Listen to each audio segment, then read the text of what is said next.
1997 లో Canadian science fiction thriller గా release అయిందనమాట. అదే ఈ క్యూబ్ రివ్యూ. ముందుగా వన్ లైన్ చెప్తాను ఈ సినిమా గురించి. ఒక క్యూబ్ షేప్ లో రూమ్ ఉంటుంది. అందులో గ్రూప్ ఆఫ్ పీపుల్ ఇరుక్కుంటారన్నమాట. వాళ్ళు చివరికి తప్పించుకుని బయట కట్టారా లేదా అనేదే ఈ సినిమా తాలూకా వన్ లైన్. నేను చెప్పినట్టుగా ఇవందరినీ బంధించిన రూమ్ కి 4 సైడ్ నుంచి ఒక డోర్ ఉంటుందండి. ఇది కాకుండా రూమ్ సీలింగ్ కి ఒక డోర్ ఉంటుంది. కింద ఫ్లోర్ కి కూడా ఇంకో డోర్ ఉంటుంది.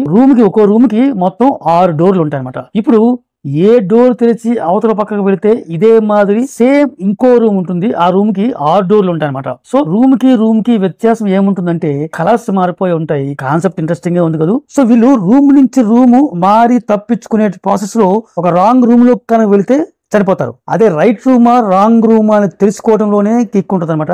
అదే ఇంట్రెస్టింగ్ అనమాట. వీళ్ళు చివరికి అంటే ఒక విధంగా ఇది ఒక సర్వైవల్ మూవీ అనమాట. చివరకు వీళ్ళందరూ సేఫ్ గా ఆ రూముల్లోంటికి బయటకు వచ్చారా లేదా అనేది సూపర్ థ్రిల్లింగ్ గా చెప్పిన సినిమానే ఈ క్యూబ్ అనమాట.